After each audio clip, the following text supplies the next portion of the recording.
आज बात करते हैं उस एक दस्तावेज की जो 1 अरब से ज्यादा लोगों की जिंदगी, उनके सपनों और उनके हक की बुनियाद है, भारत का संविधान। सवाल ये है कि इसे आखिर किसने बनाया, कैसे बनाया और वो कौन से महान विचार थे जिन पर इसे घड़ा गया। तो चलिए इस कहानी में आगे बढ़ते हैं। सबसे पहले मिलेंगे उन जबरदस्त लोगों से जिन्होंने इसे रचा, फिर देखेंगे कि इस काम में कितना वक्त और कितनी मेहनत लगी। ये भी जानेंगे कि दुनिया की किन किन कोनों से प्रेरणा ली गई, और आखिर में हम समझेंगे उस सोच को, उस दर्शन को जो इस संविधान की आत्मा है। तो पहला सवाल, आखिर वो कौन लोग थे जिनके कंधों पर एक नए राष्ट्र की, एक नए देश की तकदीर लिखने की इतनी बड़ी जिम्मेदारी थी। चलिए मिलते हैं भारत के संविधान के उन वास्तुकारों से। देखिए, संविधान बनाना कोई छोटा मोटा काम तो था नहीं। ये एक बहुत बड़ी पहेली की तरह था जिसके हजारों टुकड़े थे। इसीलिए इस बड़े काम को कई समितियों में, मतलब कमिटीज में बांटा गया और हर कमिटी को एक खास जिम्मेदारी सौंपी गई। और ये थे उस दौर के कुछ सबसे बड़े नाम। जहां एक तरफ जवाहरलाल नेहरू संघ की शक्तियों को देख रहे थे, तो दूसरी तरफ सरदार पटेल प्रांतों को एक साथ लाने के मुश्किल काम में लगे थे। लेकिन इन सब में जो सबसे अहम समिति थी, वो थी ड्राफ्टिंग कमेटी, जिसकी कमान थी डॉक्टर B.R. अम्बेडकर के हाथों में। इसीलिए तो उन्हें भारतीय संविधान का मुख्य शिल्पकार भी कहा जाता है। अच्छा, अब आते हैं टाइमलाइन पर। दुनिया का सबसे लंबा लिखा हुआ संविधान, इसे बनाने में आखिर कितना वक्त लगा, ये कहानी कुछ महीनों की नहीं है बल्कि सालों की कड़ी मेहनत की है। आइए इस ऐतिहासिक सफर की समय रेखा को देखते हैं। इतिहास में ये 2 तारीखें हमेशा के लिए अमर हो गईं। पहली, 26 नवंबर 1949। ये वो दिन था जब संविधान सभा ने इस महान दस्तावेज को अपनाया। और फिर आया 26 जनवरी 1950, जब ये पूरी तरह से लागू हुआ और भारत असल मायनों में एक गणराज्य बना।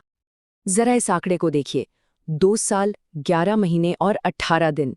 ये कोई जल्दबाजी में तैयार किया गया दस्तावेज नहीं था। इतने लंबे समय तक गहरी बहसें हुईं, चर्चाएं हुईं और एक-एक शब्द पर, एक-एक कॉमा पर विचार किया गया। और हाँ, एक बहुत जरूरी बात, संविधान कोई पत्थर की लकीर नहीं है। ये एक जीता जागता दस्तावेज है जो देश के साथ साथ बढ़ता है, बदलता है। देखिए, 1950 में इसमें 22 भाग और 395 अनुच्छेद थे, और आज ये 25 भागों और 465 से भी ज्यादा अनुच्छेदों तक पहुंच चुका है। ये दिखाता है कि हमारा संविधान वक्त की जरूरतों के हिसाब से खुद को कैसे ढालता आया है। एक बहुत ही दिलचस्प बात, भारत का संविधान सिर्फ भारतीय सोच की ही उपज नहीं है।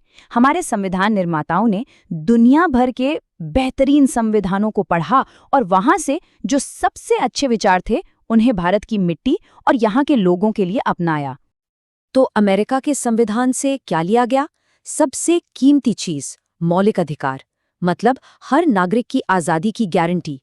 और साथ ही एक आजाद न्यायपालिका का विचार भी वहीं से आया, जो ये पक्का करती है कि कोई भी कानून से ऊपर ना हो, सरकार भी नहीं।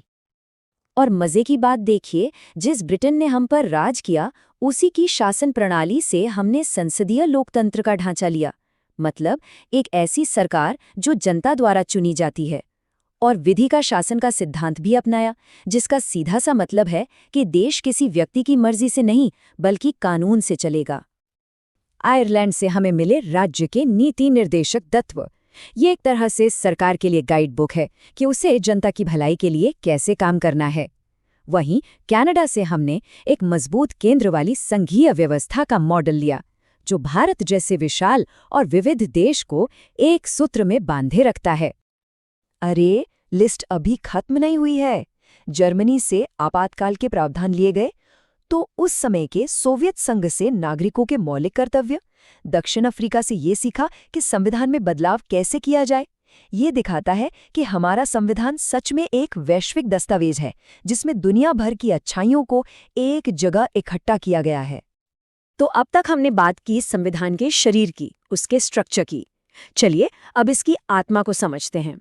और संविधान की आत्मा बसती है उसकी प्रस्तावना में, उसके प्रिएम्बल में। ये सिर्फ एक परिचय नहीं, ये पूरे दस्तावेज का सार है, उसका दिल है।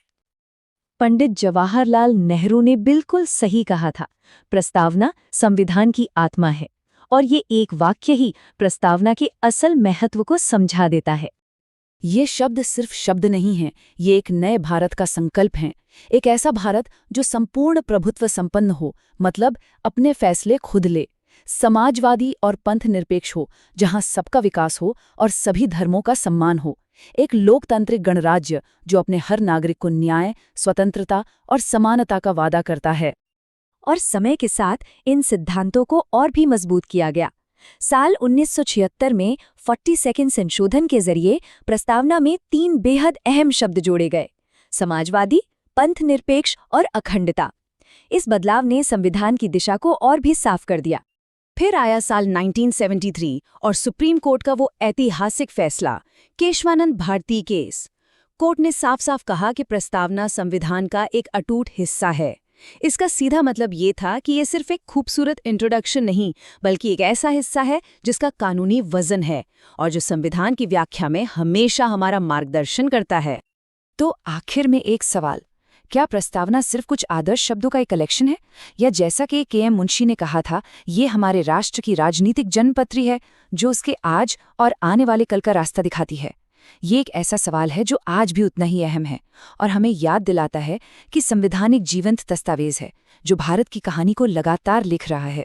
चलिए आज समझते हैं भारतीय संविधान की उन 12 अनुसूचियों को। अब ये सुनने में सिर्फ एक लिस्ट लग सकती हैं, पर असल में ये ही वो ढांचा है, वो बुनियाद है जिस पर हमारे देश का पूरा शासन टिका हुआ है। कभी सोचा है कि एक संविधान जो इतनी बड़ी और महान किताब है, उसे असल में मतलब जमीन पर लागू कैसे किया जाता है? उसके जो बड़े बड़े सिद्धांत हैं वो हमारी रोजमर्रा की जिंदगी का हिस्सा कैसे बनते हैं?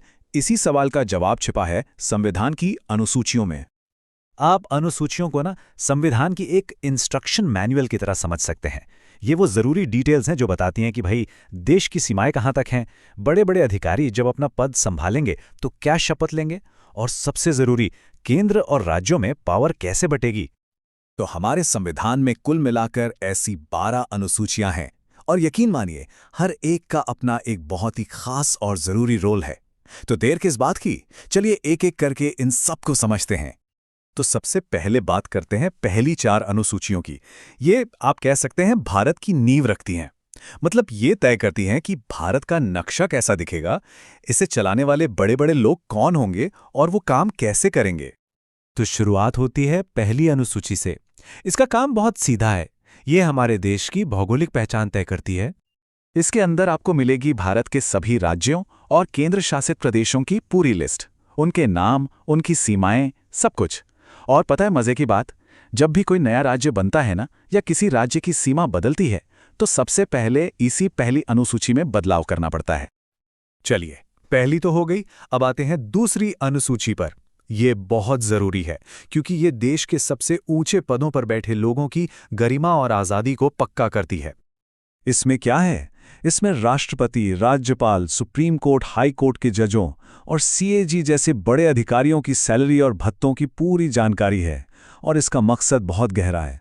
मकसद ये है कि ये लोग बिना किसी पैसे के दबाव या किसी लालच के पूरी ईमानदारी और निष्पक्षता से अपना काम कर सकें। ठीक है, अब बात करते हैं तीसरी और चौथी अनुसूची की। ये दोनों ही पब्लिक ऑफिस की जिम्मेदारी और पॉलिटिकल रिप्रेजेंटेशन से जुड़ी हुई हैं। तो देखिए, तीसरी अनुसूची में वो शपथ या ओथ्स लिखी हैं जो मंत्री से लेकर जज तक हर कोई अपना पद संभालने से पहले लेता है। ये एक तरह से संविधान के प्रति वफादारी का वादा है। और दूसरी तरफ है चौथी अनुसूची। ये तय करती है कि संसद के अपर हाउस यानी राज्यसभा में किस राज्य को कितनी सीटें मिलेंगी, कौन सा राज्य कितनी मजबूती से अपनी आवाज वहां रख पाएगा, ये यहीं से तय होता है। तो अब तक हमने देश की रूपरेखा समझी। चलिए अब कहानी को आगे बढ़ाते हैं और आते हैं दूसरे हिस्से पर। ये जो अगली अनुसूचियां हैं ना, ये शासन की मशीनरी और पावर के बंटवारे यानी डिवीजन ऑफ पावर्स पर फोकस करती हैं। यहां हम बात करेंगे 5वीं और 6ठी अनुसूची की। ये दोनों भारत के आदिवासी इलाकों के लिए खास एडमिनिस्ट्रेटिव अरेंजमेंट्स करती हैं। पर सवाल उठता है, ऐसा क्यों? आखिर क्या जरूरत थी? जरूरत इसलिए थी ताकि इन इलाकों की जो अनोखी संस्कृति है, उनकी परंपराएं हैं, उनके जमीन के हक हैं, उन्हें बचाया जा सके, उन्हें किसी भी तरह के शोषण से महफूज रखा जा सके। और यहीं पर एक बहुत ही मजेदार और जरूरी फर्क है। देखिए, जो 5वीं अनुसूची है वो देश के ज्यादातर आदिवासी इलाकों के लिए एक जनरल फ्रेमवर्क देती है। लेकिन छठी अनुसूची सिर्फ 4 राज्यों असम, मेघालय, त्रिपुरा और मिजोरम के ट्राइबल एरियाज के लिए है। और ये उन्हें कहीं ज्यादा ऑटोनॉमी मतलब स्वायत्ता देती है, ताकि वो अपने मामले काफी हद तक खुद ही संभाल सकें। अब हम आ गए हैं एक ऐसी अनुसूची पर जो शायद सबसे जरूरी अनुसूचियों में से एक है, 7वीं अनुसूची। इसे भारत के फेडरल स्ट्रक्चर यानी संघीय ढांचे की रीढ़ की हड्डी भी कहा जाता है। तो ये करती क्या है? ये बहुत ही सफाई से शक्तियों को 3 लिस्ट में बांट देती है। पहली यूनियन लिस्ट, इस पर कानून बनाने का हक सिर्फ केंद्र सरकार का है। दूसरी स्टेट लिस्ट, इस पर राज्य सरकारें कानून बनाती हैं।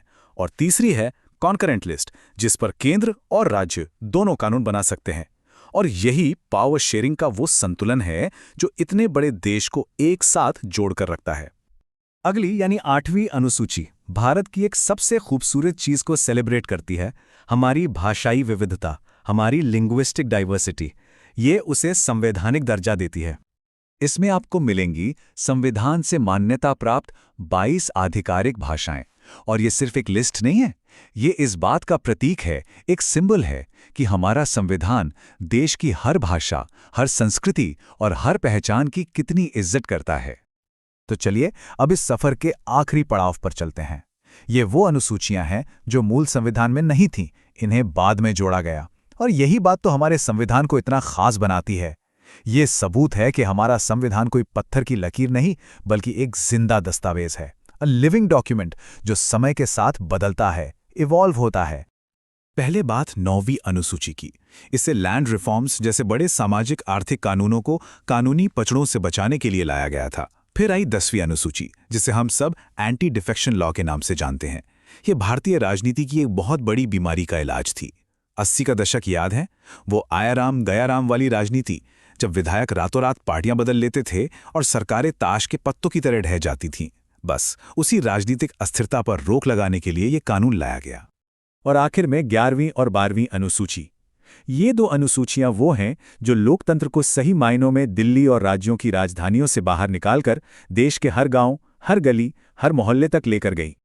11वीं अनुसूची ने गांवों में पंचायतों को ताकत दी कि वो अपने स्कूल, अपनी सड़कें, अपने पानी के मुद्दों पर खुद फैसले ले सकें। और ठीक यही काम 12वीं अनुसूची ने शहरों में नगर पालिकाओं यानी म्यूनिसिपैलिटीज के लिए किया। असल में इन्हीं दोनों ने लोकल सेल्फ गवर्नमेंट की जड़ों को मजबूत किया है। तो हमने एक एक करके इन सभी 12 अनुसूचियों को देख लिया, पर इन सब के बाद एक बड़ा सवाल तो मन में आता ही है कि आखिर ये इतनी जरूरी हैं क्यों? ये जरूरी इसलिए हैं क्योंकि यही वो चीज़ हैं जो संविधान के ऊंचे ऊंचे आदर्शों को जमीन पर उतारती हैं, उन्हें हकीकत बनाती हैं। ये सिर्फ कुछ नियम नहीं है, ये एक स्टेबल, ऑर्गेनाइज्ड और डाइवर्स भारत को चलाने का पूरा ब्लूप्रिंट है। देश की सीमाओं से लेकर पावर के बंटवारे और गांव की पंचायत तक सब कुछ इन्हीं पर टिका है। और जाते जाते एक सवाल, आज का भारत बहुत तेजी से बदल रहा है, नई चुनौतियां हैं, नए अवसर हैं। ऐसे में किसी को क्या लगता है, इन 12 अनुसूचियों में से वो कौन सी एक अनुसूची है जो आने वाले कल में हमारे भविष्य पर सबसे गहरा असर डालेगी? इस पर सोचिएगा जरूर।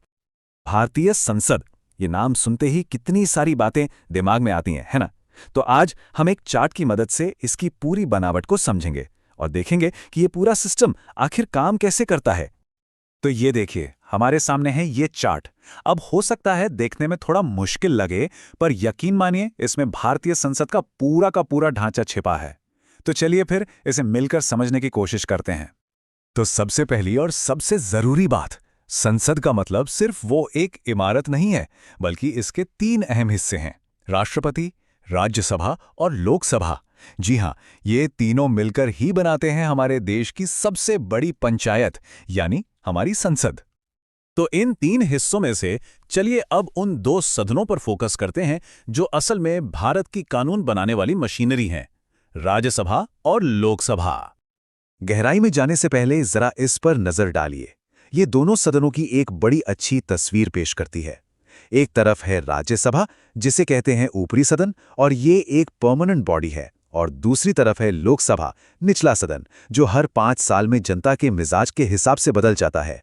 तो एक तरफ है अनुभव और स्थिरता, तो दूसरी तरफ है सीधी सीधी अवामी जवाबदेही। तो चलिए शुरुआत करते हैं ऊपरी सदन यानी राज्यसभा से। इसे राज्यों की परिषद भी कहते हैं, और क्यों कहते हैं वो अब हम समझेंगे। देखिए, राज्यसभा बनी थी 1952 में, और इसकी सबसे खास बात जानते क्या है? ये कभी भंग नहीं होती। मतलब लोकसभा की तरह हर 5 साल में यहाँ चुनाव का चक्कर नहीं है। ये एक परमानेंट हाउस है, और इसका सबसे बड़ा फायदा ये है कि देश के शासन में एक तरह की स्थिरता बनी रहती है। कोई भी सरकार चाहे कितनी भी बहुमत में हो, जल्दबाजी में बड़े बड़े फैसले नहीं ले सकती। अच्छा, अब इसमें मेंबर्स कितने होते हैं? कुल 245। इनमें से 233 सदस्य तो राज्यों की विधानसभाओं से चुनकर आते हैं, यानी ये सीधे सीधे अपने अपने राज्यों को रिप्रेजेंट करते हैं। और जो बाकी 12 सदस्य हैं, उन्हें राष्ट्रपति जी मनोनीत करते हैं। ये लोग कौन होते हैं? ये अपने अपने फील्ड के माहिर होते हैं, जैसे कला, साहित्य या विज्ञान। और हाँ, राज्यसभा का सदस्य बनने के लिए कम से कम 30 साल की उम्र होनी चाहिए। अब इसके पीछे सोच ये है कि ये सदन थोड़ा अनुभवी और परिपक्व लोगों का हो, जो किसी भी कानून पर दूर की सोच के साथ विचार कर सकें। यहाँ हर मेंबर का टर्म 6 साल का होता है। पर एक और दिलचस्प बात है, हर 2 साल में 1/3 सदस्य रिटायर हो जाते हैं और उनकी जगह नए सदस्य आ जाते हैं। तो इससे होता क्या है? सदन में हमेशा अनुभव और नए विचारों का एक बड़ा जबरदस्त बैलेंस बना रहता है। मतलब ये सदन हमेशा एक्टिव रहता है, कभी रुकता नहीं। अब एक और बहुत ही इंटरेस्टिंग फैक्ट, राज्यसभा को चेयर कौन करता है? भारत के उपराष्ट्रपति। जी, वही इसके पदेन सभापति होते हैं।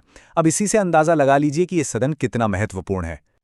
तो ये तो हुई राज्यसभा की बात, एक ऐसा सदन जो स्थिरता और राज्यों के अधिकारों का प्रतीक है। चलिए अब रुख करते हैं उस सदन की तरफ जो सीधे सीधे जनता की नब्ज पर हाथ रखता है, यानी लोकसभा। लोकसभा में है कुल 543 सदस्य, और इन सभी को कौन चुनता है? हम सब। जी हाँ, देश की जनता सीधे वोट देकर इन्हें चुनती है। इसीलिए तो इसे हाउस ऑफ द पीपल यानी जनता का सदन कहते हैं।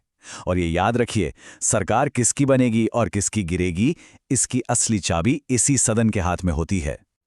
और यहां चुनाव लड़ने के लिए न्यूनतम उम्र है 25 साल, राज्यसभा से 5 साल कम। इसका मकसद साफ है, देश की राजनीति में नौजवानों को भी सक्रिय भूमिका निभाने का मौका देना, ताकि सदन में नया जोश और नए आइडियाज आ सकें। राज्यसभा से ठीक उल्टा लोकसभा का कार्यकाल 5 साल का होता है। 5 साल पूरे हुए, सदन भंग और फिर से नए चुनाव। और सच कहूं तो यही हमारे लोकतंत्र की सबसे बड़ी खूबसूरती है। ये चीज पक्का करती है कि सरकार हमेशा जनता के प्रति जवाबदेह बनी रहे, क्योंकि उन्हें पता है 5 साल बाद उन्हें वापस हम सब के बीच ही आना है वोट मांगने। इस सदन की पूरी कार्यवाही को एक स्पीकर चलाते हैं। और यहाँ कुछ मजेदार ऐतिहासिक तथ्य भी हैं, जैसे कि लोकसभा के सबसे पहले स्पीकर थे गणेश वासुदेव मावलंकर, और पहली महिला स्पीकर कौन थी? वो थी मीरा कुमार। तो ठीक है, अब हम दोनों सदनों को समझ गए हैं। एक है अनुभवी और स्थायी, तो दूसरा है युवा और सीधे जनता से जुड़ा हुआ। लेकिन सबसे बड़ा सवाल तो अब आता है, जब किसी कानून पर इन दोनों में सहमति ना बने, तब क्या होता है? देखिए, जब बात आती है पैसे रुपए की यानी मनी बिल की, तो यहां मामला बिल्कुल साफ है। सारी की सारी ताकत लोकसभा के हाथ में है, और इसका कारण भी सीधा है। पैसा जनता का है, और लोकसभा ही तो जनता के चुने हुए नुमाइंदों का सदन है। राज्यसभा मनी बिल को ना तो खारिज कर सकती है और ना ही उसमें कोई बदलाव। वो सिर्फ 14 दिनों तक उसे अपने पास रोक सकती है या कुछ सुझाव दे सकती है, और उन सुझावों को मानना है या नहीं, ये पूरी तरह से लोकसभा की मर्जी पर है। लेकिन दूसरे साधारण बिल पर अगर दोनों सदनों में बात अटक जाए तो क्या होगा? तब राष्ट्रपति एक जॉइंट सिटिंग यानी संयुक्त बैठक बुला सकते हैं। और यहां भी एक पेच है, इस बैठक की अध्यक्षता भी लोकसभा के स्पीकर ही करते हैं। और क्योंकि लोकसभा में मेंबर ज्यादा होते हैं, तो जाहिर है ज्यादातर मामलों में पलड़ा लोकसभा का ही भारी रहता है। अच्छा, कानून बनाना तो संसद का एक काम है ही, पर इसका एक और बहुत बड़ा काम है सरकार पर नजर रखना। तो चलिए अब देखते हैं कि ये निगरानी वाला काम होता कैसे है। ये काम होता है कमेटियों के जरिए। संसद की कई पावरफुल कमेटियां होती हैं जो सरकार के हर खर्चे पर पैनी नजर रखती हैं, एक तरह से वॉचडॉग का काम करती हैं।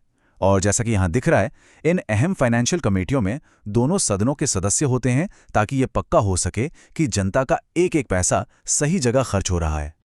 और आखिर में इस पूरे सिस्टम का एक और अहम पहरेदार है, हमारी न्यायपालिका। सुप्रीम कोर्ट, हाई कोर्ट और बाकी अदालतें। इनका काम ये देखना है कि संसद कोई ऐसा कानून ना बना दे जो संविधान के खिलाफ हो या जो हम सबके मौलिक अधिकारों को छीनता हो। तो कुल मिलाकर बात यह है, हमारे संविधान बनाने वालों ने बहुत सोच समझकर ये दो सदनों का ढांचा तैयार किया था। एक स्थायी सदन जो अनुभव और स्थिरता देता है, और एक अस्थायी सदन जो हर 5 साल में जनता के सामने जवाब देने आता है। एक तरफ लोकसभा है जो जनता की सीधी आवाज है, तो दूसरी तरफ राज्यसभा जो राज्यों के हकों की बात करती है और जल्दबाजी में लिए गए फैसलों पर एक जरूरी ब्रेक लगाती है। तो अनुभव और जोश का यही जो संतुलन है ना, यही हमारे लोकतंत्र की असली ताकत है। नमस्कार। कभी सोचा है कि दुनिया का जो सबसे बड़ा लोकतंत्र है, उसकी नींव, उसकी बुनियाद कैसे रखी गई होगी? यकीन मानिए, इसका जवाब एक अकेले चार्ट में छिपा है। आज हम उन्हीं कानूनों के सफर पर चलेंगे जिन्होंने भारत को एक छोटी सी ट्रेडिंग पोस्ट से एक आज़ाद मुल्क बना दिया। ये सिर्फ इतिहास की बातें नहीं हैं, ये एक साम्राज्य और एक राष्ट्र के उदय की कहानी है। ये जो चार्ट सामने दिख रहा है ना, ये असल में भारत के संवैधानिक विकास का पूरा रोड मैप है। ध्यान से देखिए, ये 2 बिल्कुल अलग अलग हिस्सों में बटा हुआ है। एक तरफ है कंपनी का राज और दूसरी तरफ क्राउन का। ये सिर्फ कोई लिस्ट नहीं है, ये तो समझिए कि कागज पर लिखी गई एक पूरी क्रांति है। तो चलिए देखते हैं कि ये सब हुआ कैसे। तो हमारी कहानी असल में 2 दौर की कहानी है, और इन दोनों दौर में 2 बहुत अलग तरह के शासक थे। एक तरफ थी ईस्ट इंडिया कंपनी, सोचिए व्यापारी जो मुनाफा कमाने आए थे और शासक बन बैठे। और दूसरी तरफ था ब्रिटिश क्राउन, मतलब एक पूरा साम्राज्य जो सब कुछ अपने कंट्रोल में चाहता था। और इन्हीं दोनों के जो अलग अलग मकसद थे ना, उन्होंने ही भारत के भविष्य की शक्ल तय की। यहाँ पर देखिए 2 बिल्कुल अलग सिस्टम थे राज करने के। एक तरफ ईस्ट इंडिया कंपनी का दौर, जहाँ एक कंपनी, एक प्राइवेट कंपनी पूरे भारत जैसे बड़े देश पर हुकूमत कर रही थी, और दूसरी तरफ वो दौर जब सत्ता सीधे ब्रिटिश क्राउन के हाथ में चली गई। ये बदलाव सिर्फ नाम का नहीं था, इसने भारत पर शासन करने के तरीके को पूरी तरह से बदल कर रख दिया। तो चलिए कहानी के पहले हिस्से में चलते हैं। कंपनी का दौर जरा सोचकर देखिए। एक प्राइवेट कंपनी है जो पूरे देश को चला रही है। जाहिर है सब कुछ गड़बड़ होना ही था, और इसीलिए ब्रिटिश संसद को बीच में आना पड़ा, और उनके बनाए कानून इतिहास का रुख मोड़ने वाले थे। इस दौर में मोटे तौर पर 3 बड़े कानून सामने आए। सबसे पहले 1773 का रेगुलेटिंग एक्ट, ये पहला कदम था।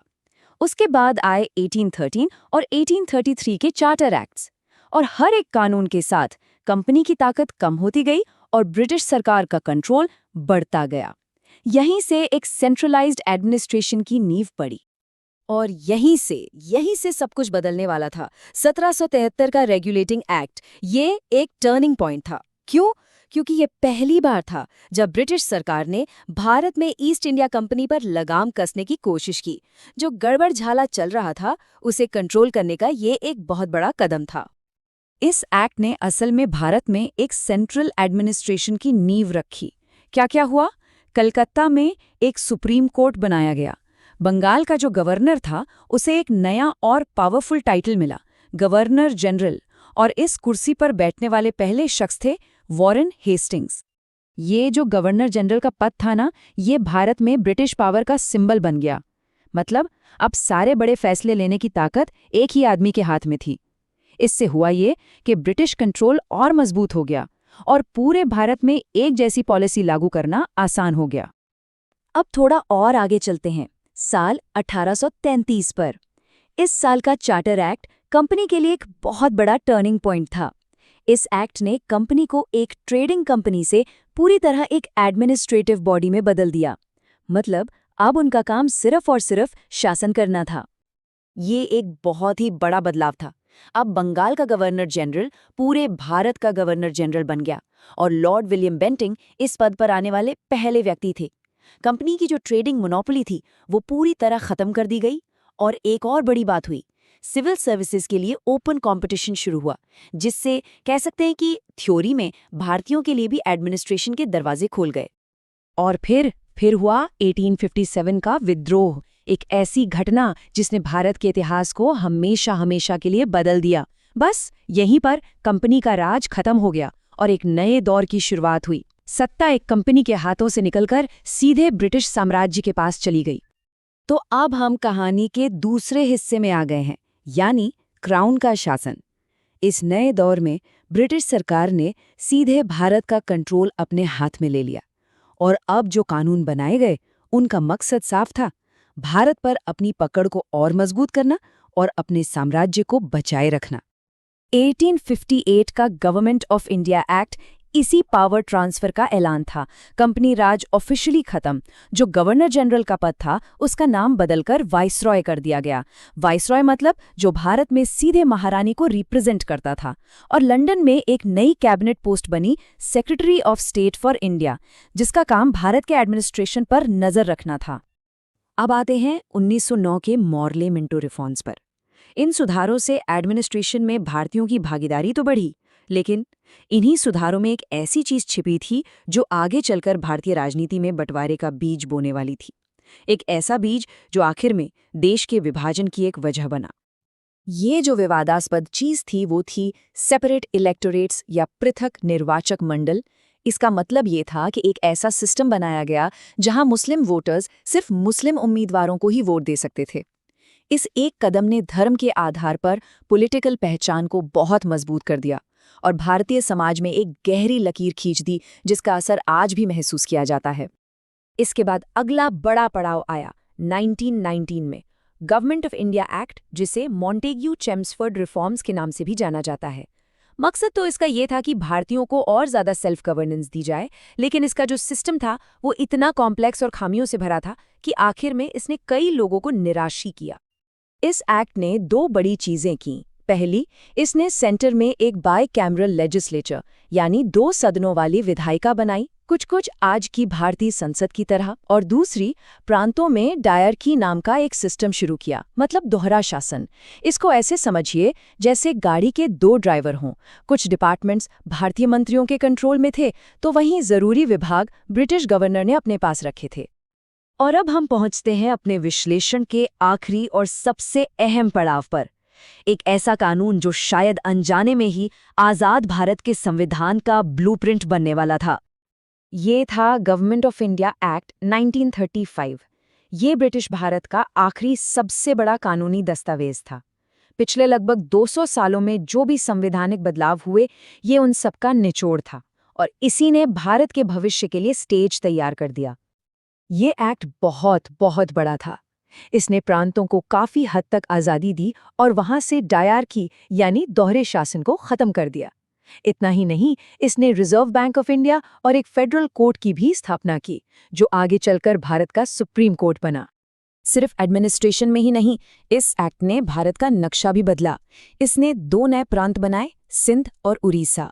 ये भारत के पॉलिटिकल मैप को रीड्रॉ करने की तरफ एक बड़ा कदम था। और अब आती है सबसे जरूरी बात। जब भारत आज़ाद हुआ और हमारी संविधान सभा ने देश का संविधान लिखना शुरू किया, तो उन्होंने 1935 के इसी एक्ट के स्ट्रक्चर को एक बेस की तरह, एक स्टार्टिंग पॉइंट की तरह इस्तेमाल किया। सोचिए, इस ब्रिटिश कानून की विरासत आज भी भारत के गवर्नेंस में जिंदा है। तो अगली बार जब भारत के लोकतंत्र को काम करते हुए देखें, तो एक पल के लिए जरूर सोचिएगा, इस पूरे औपनिवेशिक अतीत की कितनी परछाइयां आज भी भारत की नींव में मौजूद हैं। जवाब शायद आपको चौंका दे। चलिए, आज भारत के संविधान की बनावट को समझते हैं। इसे ना देश का एक ब्लूप्रिंट कह सकते हैं, एक ऐसी गाइडबुक जो बताती है कि देश आखिर चलेगा कैसे। और पता है, ये पूरी की पूरी गाइडबुक सिर्फ 22 भागों में बटी हुई है।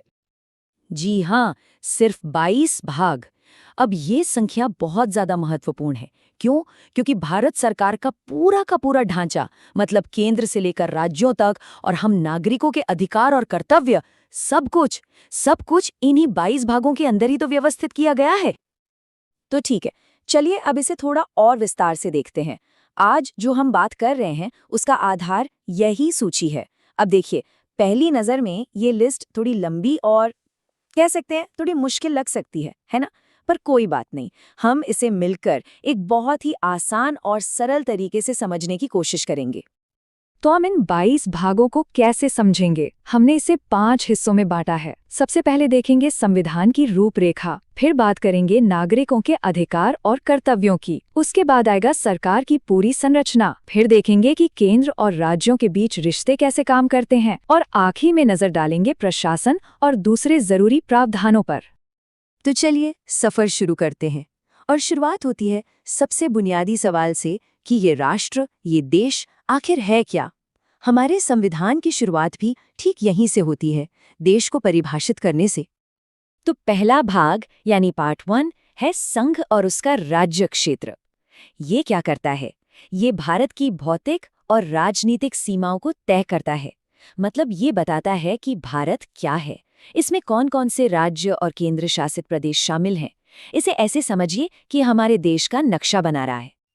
अच्छा, तो देश का नक्शा तो बन गया, अब अगला सवाल क्या होगा? जाहिर है कि इस नक्शे के अंदर इस क्षेत्र में रहता कौन है, और जो लोग यहाँ रहते हैं उनके अधिकार क्या हैं और उनकी जिम्मेदारियां क्या हैं? ये हिस्सा सीधे सीधे हम नागरिकों से जुड़ा है। देखिए, भाग 2 बताता है कि नागरिक कौन है, यानी नागरिकता की बात करता है। फिर आता है भाग 3, जो हमें देता है मौलिक अधिकार, जैसे समानता का अधिकार, आज़ादी। भाग 4 सरकार को मार्गदर्शन देता है कि नीतियां कैसी बनानी चाहिए। और फिर भाग 4A, जो हमें हमारे मौलिक कर्तव्यों की भी याद दिलाता है। और इन सब में भाग 3 यानी मौलिक अधिकार, ये शायद संविधान का सबसे जरूरी हिस्सा है। ये वो बुनियादी अधिकार हैं जिनकी गारंटी हर एक नागरिक को दी गई है, जैसे कि बराबरी का अधिकार, बोलने की आज़ादी, जीने का अधिकार। सच पूछिए तो यही तो हमारे लोकतंत्र की नींव है।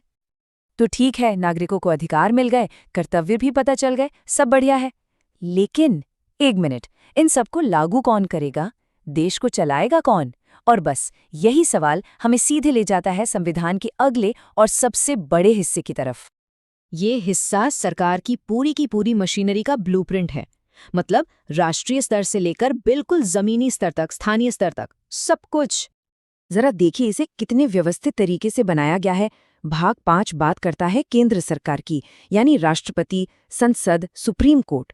फिर भाग 6 में आती हैं राज्य सरकारें। भाग 8 देखता है केंद्र शासित प्रदेशों के प्रशासन को। और फिर भाग 9, 9A और 9B शासन को बिल्कुल जमीनी स्तर तक ले जाते हैं, पंचायतें, नगरपालिकाएं और सहकारी समितियां। यहाँ पर एक मज़ेदार बात भी है।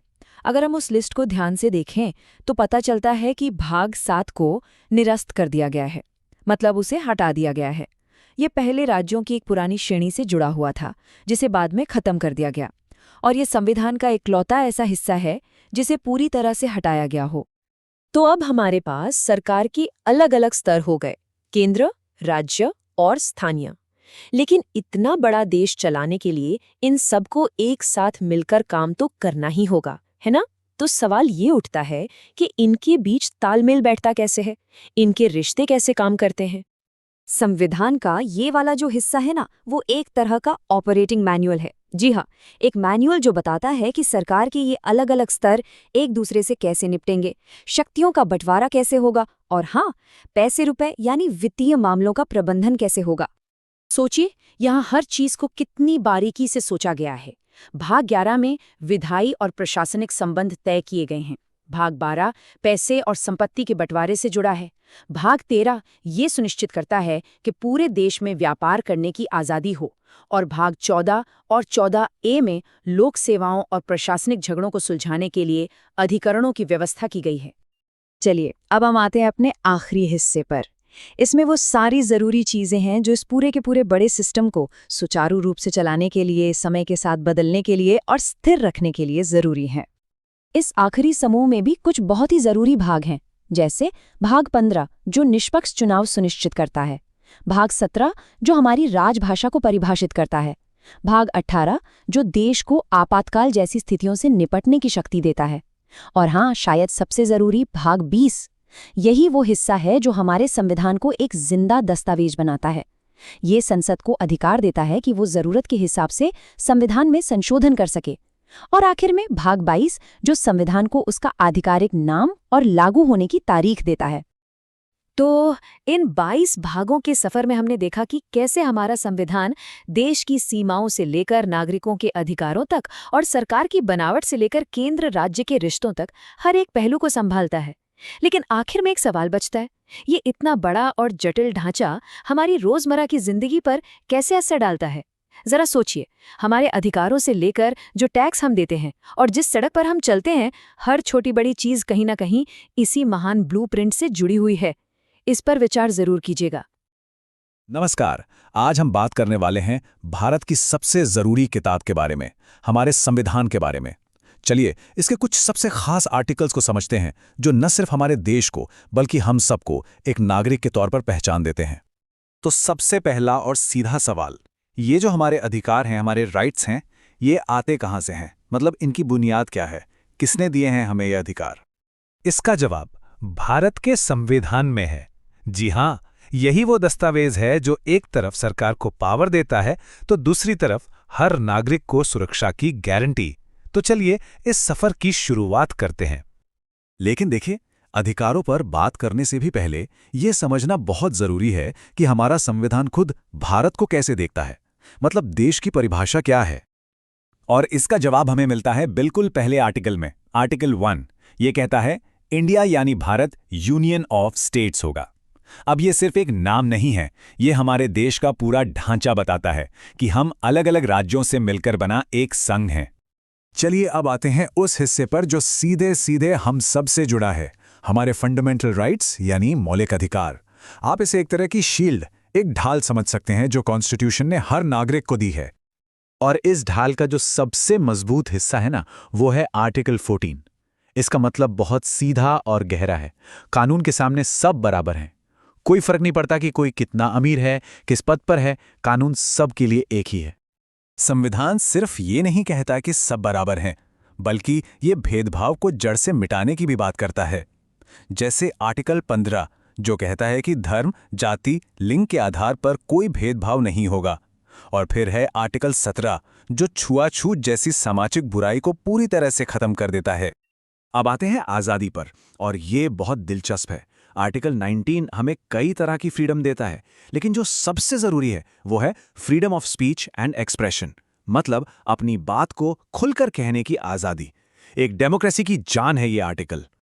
अब जो आर्टिकल आ रहा है वो शायद संविधान का सबसे जरूरी आर्टिकल है, article 21, right to life and personal liberty.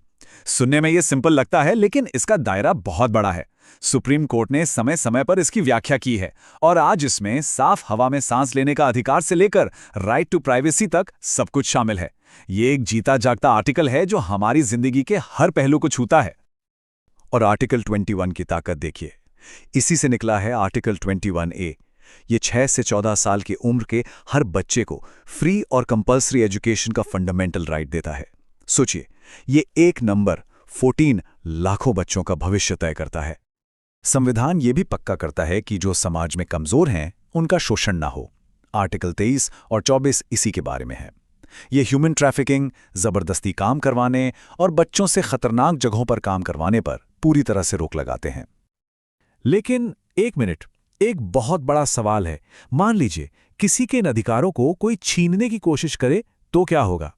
यहीं पर आता है आर्टिकल 32, जिसे खुद डॉक्टर अंबेडकर ने संविधान की आत्मा कहा था। ये वो आर्टिकल है जो हमें सीधे सुप्रीम कोर्ट जाने का हक देता है।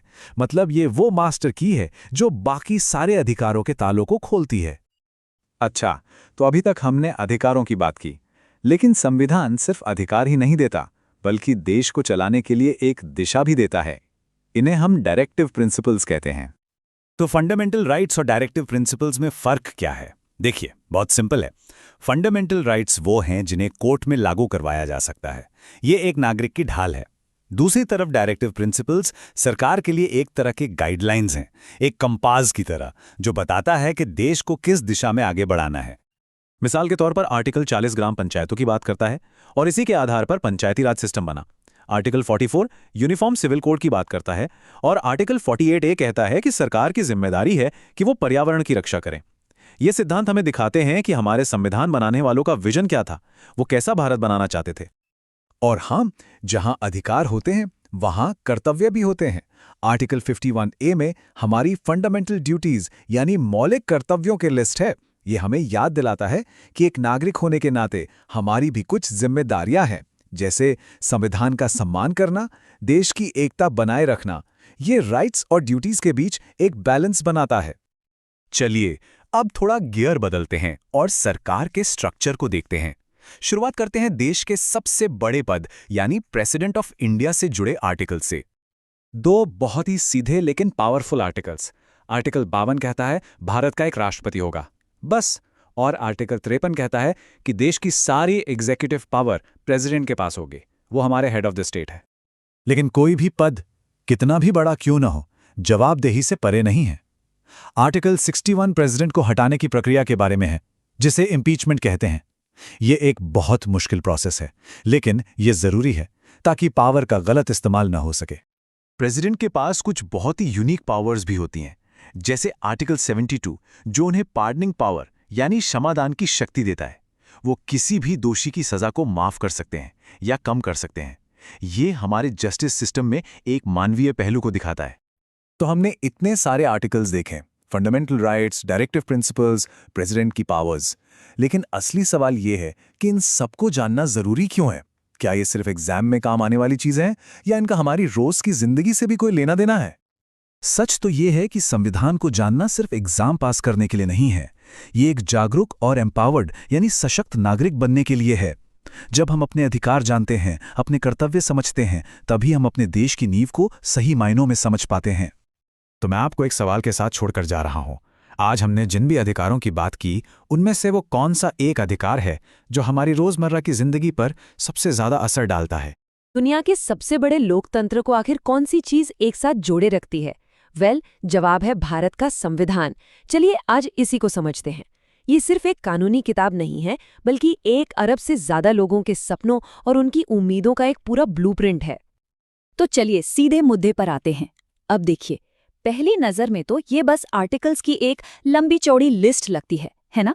लेकिन ये सिर्फ नियम नहीं है। यही वो ढांचा है जो 1 अरब से ज्यादा लोगों की जिंदगी को हर रोज एक शक्ल देता है। लेकिन इतने सारे आर्टिकल्स, इतने सारे नियम, सवाल तो यही उठता है कि आखिर ये सब काम करता कैसे है? ये देश को चलाता कैसे है? आइए इस पूरी मशीनरी को, इस पूरी संरचना को समझते हैं। तो शुरुआत करते हैं एकदम टॉप से, इस ब्लूप्रिंट के सेंट्रल कमांड से, जिसे हम जानते हैं संघ सरकार या यूनियन गवर्नमेंट के नाम से। तो केंद्र में शक्ति का खेल कैसे चलता है? देखिए, ये 3 मेन पिलर्स में बटी हुई है। एक तरफ है कार्यपालिका, जिसे प्रधानमंत्री लीड करते हैं, जो आर्टिकल 75(1) के तहत काम करती है। फिर आती है हमारी संसद, जिसका काम है कानून बनाना। और इन सब पर नजर रखने के लिए है हमारा सुप्रीम कोर्ट, जो न्यायिक समीक्षा करता है। यही तो है शक्तियों का वो बैलेंस जो लोकतंत्र को मजबूत बनाता है। अब ये बड़ा मजेदार है। इसे समझिए सरकार का एक फास्ट ट्रैक बटन। मान लीजिए संसद का सेशन नहीं चल रहा और किसी मुद्दे पर तुरंत कानून की जरूरत है, तो राष्ट्रपति आर्टिकल 123 का इस्तेमाल करके एक अध्यादेश यानी ऑर्डिनेंस जारी कर सकते हैं। ये सरकार को तेजी से एक्शन लेने की पावर देता है। अच्छा, तो ये है देश के सबसे बड़े अकाउंटेंट, एक तरह से एक वॉचडॉग, जो इस बात पर नजर रखता है कि सरकार जनता का पैसा सही तरीके से खर्च कर रही है या नहीं। इनकी रिपोर्ट बहुत मायने रखती है। चलिए अब इस ब्लूप्रिंट का अगला लेवल देखते हैं और ये समझने की कोशिश करते हैं कि जो ढांचा हमने केंद्र में देखा, वो भारत के अलग अलग राज्यों में कैसे काम करता है। अब देखिए, भारत इतना बड़ा और विविधताओं से भरा देश है कि इसे सिर्फ दिल्ली से चलाना तो मुमकिन ही नहीं है। तो संविधान ने क्या किया? उसने एक संघीय ढांचा बनाया। मतलब केंद्र सरकार के पैरेलल हर राज्य की अपनी एक सरकार होगी, जो वहां की स्थानीय जरूरतों को बेहतर ढंग से समझेगी और संभालेगी। और ये स्लाइड इस बात का एक परफेक्ट एग्जाम्पल है। जरा देखिए, जैसे केंद्र में राष्ट्रपति के पास आर्टिकल 123 के तहत ऑर्डिनेंस लाने की पावर है, बिल्कुल वैसी ही पावर आर्टिकल 213 के तहत राज्यों में गवर्नर को दी गई है। ये एक सटीक मिरर इमेज है। तो जैसे सेंटर में है बिल्कुल वैसे ही हर राज्य का अपना एक मिनी गवर्नमेंट स्ट्रक्चर होता है। गवर्नर और मुख्यमंत्री कार्यपालिका को देखते हैं, राज्य विधानमंडल कानून बनाता है और हाई कोर्ट्स न्याय का काम करते हैं। ये ढांचा पक्का करता है कि शासन लोकल लेवल पर भी असरदार हो। ठीक है, तो सरकारें तो हो गईं, अब उन बॉडीज की बात करते हैं जो एक रेफरी की तरह काम करती हैं, और उन आर्टिकल्स को देखते हैं जो पावर को सीधे आम लोगों तक पहुंचाते हैं। ये एक नंबर, सिर्फ एक नंबर, पर शायद किसी भी चलती हुई डेमोक्रेसी के लिए ये सबसे जरूरी नंबर्स में से एक है। तो आर्टिकल 324 ये बनाता है भारत के चुनाव आयोग को, और ये कोई मामूली संस्था नहीं है। ये एक इंडिपेंडेंट, पावरफुल बॉडी है जिसकी जिम्मेदारी ये पक्का करना है कि दुनिया का सबसे बड़ा चुनाव निष्पक्ष हो। इसकी आज़ादी ही लोकतंत्र की असली जान है। और बात सिर्फ निष्पक्ष चुनावों की नहीं है, संविधान ने और भी कई गार्डियन बनाए हैं। जीएसटी काउंसिल और फाइनेंस कमीशन देश की अर्थव्यवस्था को संभालते हैं, तो वहीं अनुसूचित जातियों और जनजातियों के लिए बने राष्ट्रीय आयोग जैसे निकाय समाज के सबसे कमजोर तबकों के अधिकारों की रक्षा करते हैं। महात्मा गांधी ने कहा था, भारत की आत्मा उसके गांवों में बसती है, और संविधान बनाने वाले इस बात को बखूबी जानते थे कि शासन सिर्फ ऊपर से नीचे की तरफ नहीं चल सकता। और यहीं पर असल में पावर लोगों के हाथ में आती है। आर्टिकल 243 से शुरू होकर जो ग्राम सभा को शक्ति देता है, फिर पंचायतों का गठन और उनके लिए स्वतंत्र चुनाव, संविधान बिल्कुल जमीनी स्तर पर लोकतंत्र की नींव रखता है। इसका मतलब ये है कि फैसले वो लोग लें जिन पर उन फैसलों का सबसे ज्यादा असर पड़ता है। और आखिर में कोई भी अच्छा ब्लूप्रिंट ऐसा नहीं हो सकता जिसे बदला न जा सके। तो देखते हैं कि यह संविधान कैसे आपात स्थितियों से निपटता है और कैसे खुद को समय के साथ बदलता है। सोचिए, हर अच्छे सिस्टम में एक इमरजेंसी ब्रेक तो होता ही है ना? हमारे संविधान में भी संकट के समय के लिए कुछ खास प्रावधान है जो देश की सुरक्षा और एकता को बनाए रखने के लिए केंद्र सरकार को कुछ असाधारण शक्तियां देते हैं। ये दो आर्टिकल 352 राष्ट्रीय आपातकाल के लिए और 356 राज्यों में राष्ट्रपति शासन के लिए, ये संविधान के सबसे ताकतवर और हाँ, कभी-कभी सबसे विवादास्पद टूल्स में से हैं। ये देश को बड़े खतरों से बचाने के लिए तो हैं, लेकिन इनके इस्तेमाल पर हमेशा एक बहस छिड़ी रहती है। और यही सबसे जरूरी बात है कि हमारा संविधान कोई पत्थर की लकीर नहीं है। आर्टिकल 368 ये इसे खुद को बदलने की, समय के साथ इवॉल्व होने की ताकत देता है। मतलब ये एक जिंदा दस्तावेज है।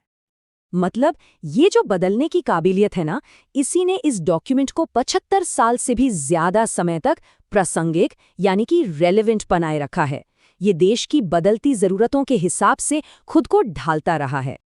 तो भारत का संविधान सिर्फ एक अतीत का दस्तावेज नहीं, बल्कि भविष्य का एक रोड मैप भी है। और जैसे जैसे समाज बदलेगा, इस पर बहस तो चलती रहेगी, पर बड़ा सवाल ये है कि इस ब्लूप्रिंट का अगला चैप्टर कैसा दिखेगा और उसे लिखेगा कौन? तो भारत का संविधान ये सिर्फ कोई नियमों की किताब नहीं है, नहीं, ये तो एक जीती जागती कहानी है। सोचिए, 70 साल से भी ज्यादा हो गए, और जैसे जैसे हमारा देश बदला, ये संविधान भी उसके साथ साथ बदलता गया, विकसित होता गया। आज हम लोग इसी बड़े ही दिलचस्प सफर को समझने वाले हैं। अच्छा, इस कहानी को और अच्छे से समझने के लिए हमने इसे 4 हिस्सों में बांटा है। हम देखेंगे कि हर दौर में हमारे संविधान ने कैसे एक नई करवट ली और ये आज के भारत के लिए क्या मायने रखता है। ये टाइमलाइन एक तरह से उन बड़े बदलावों की एक झलक है जिनसे हमारा संविधान गुजरा है। हर तारीख के पीछे एक बहुत बड़ी कहानी छिपी हुई है। चलिए अब इन पलों को जरा और करीब से जानते हैं। तो हम अपनी कहानी की शुरुआत कर रहे हैं गणतंत्र के उन शुरुआती सालों से, जब एक नए देश को बनाने के लिए संविधान में बदलाव करना बहुत ही जरूरी था।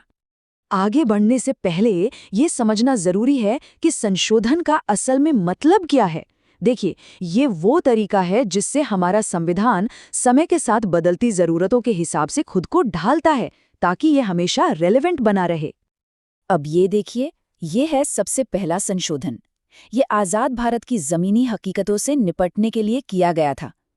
उस वक्त भूमि सुधार लागू करना कोई आसान काम नहीं था, एक बहुत बड़ी चुनौती थी।